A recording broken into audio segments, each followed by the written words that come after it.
Pimpri Chinchwad police आयुक्तालयाच्या दरोडा विरोधी पथकानं 26/7/2023 रोजी एक कारवाई करण्यात आली आणि या कारवाईमध्ये जी गुप्तचर विभागाकडून त्यांना माहिती मिळाली होती त्या माहितीमध्ये तळेगाव दाभाडे या स्टेशन भागामध्ये 2 गुन्हेगार प्रवृत्तीच्या व्यक्तींना पकडण्यात आलं आणि त्यांचा पुढील तपास करत असताना अजून 5 जण हे त्या तपासामध्ये पकडण्यात आले। एकूण 7 गुन्हेगार प्रवृत्तीच्या व्यक्तींना पकडलं आणि त्यांच्याकडून 9 पिस्टल, 42 जिवंत काडतुसे, कोयते अशा वेगवेगळी शस्त्र जप्त करण्यात आली। आणि अध्यक्ष महोदय, हा संपूर्ण तपास होत असताना यामध्ये हे संबंधित गुन्हेगार कोण आहेत, यांची पार्श्वभूमी काय आहे, तर ही सर्व गुन्हेगार यांच्यावरती खून, खुनाचा प्रयत्न, जाळपोळ, खंडणी, बेकायदेशीर हत्यारे बाळगणे, लूट, वाहनांची तोडफोड करणे असे सराईत गुन्हेगार पार्श्वभूमीच्या असलेल्या या गुन्हेगारांकडून ही संपूर्ण शस्त्र जप्त करण्यात आली। आणि हा तपास पुढे होत असताना या तपासामध्ये जे काही समोर आले त्यामध्ये हे संपूर्ण शस्त्र किंवा या पिस्टल कुणाकरता आणल्या, तर हे लोकप्रतिनिधी असलेल्या सुनील शेळकेला मारण्याकरता घेऊन आलेलो आहोत असं पोलिसांना त्यांनी त्यांच्या जबाबामध्ये तपासामध्ये सांगितलेलं आहे। अध्यक्ष महोदय, हे सर्व गुन्हेगार कुठले आहेत?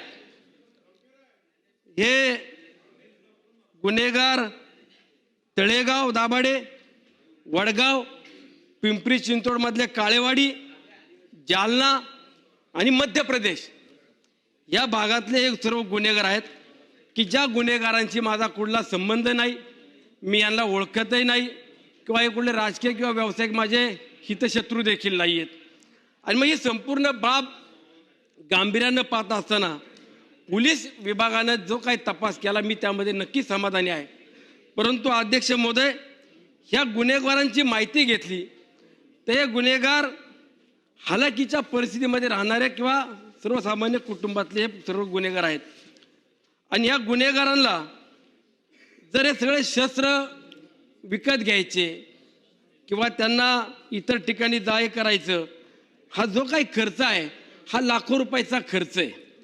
आणि ह्या गुन्हेगारांना ज्या वेळेला पोलीस विभागाने कारवाई केली त्यांना मोक्याच्या अंतर्गत त्यांच्यावरती कारवाई करून त्यांना जे काही शासन द्यायला पाहिजे ते शासन देण्याचा त्या ठिकाणी प्रयत्न केला।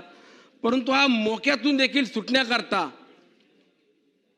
चांगले प्रतिष्ठित असे वकील त्या ठिकाणी उभे केले की जे लाखो रुपये फी एका वेळेला उभं राहण्याची घेतात।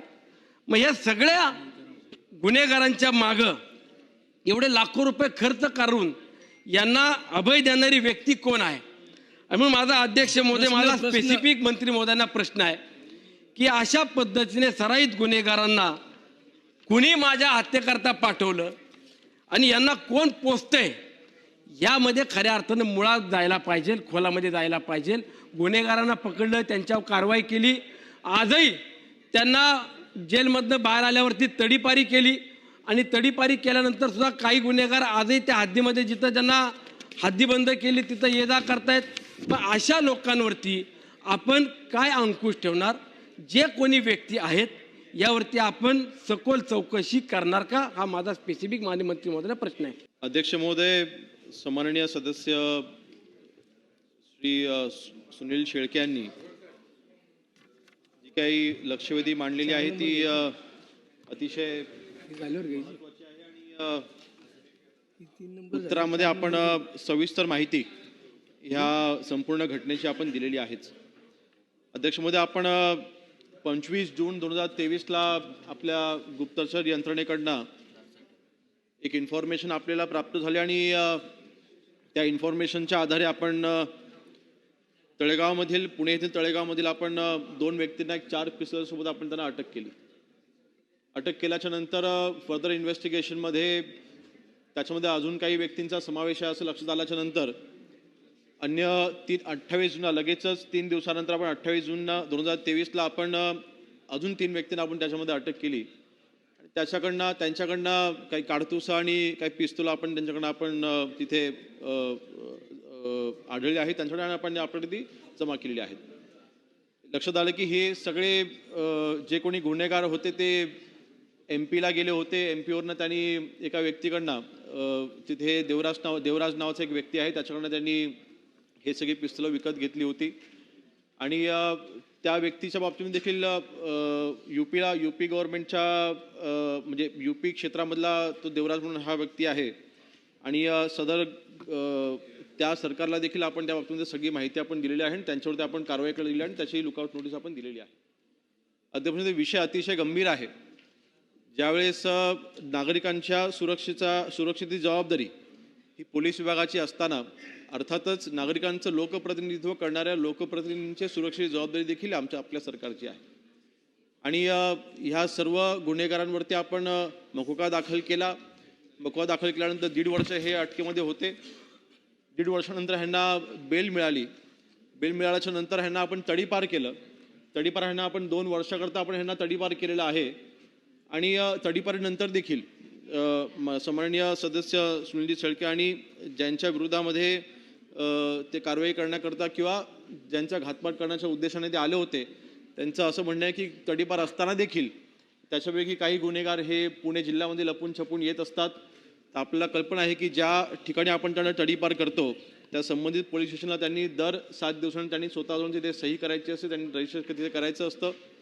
आणि परंतु तरीसुद्धा या विषयाचं गांभीर्य लक्षात घेऊन शेवटी मागणी अशी आहे की ह्याच्यामध्ये मूळ सूत्रधार कोण आहे.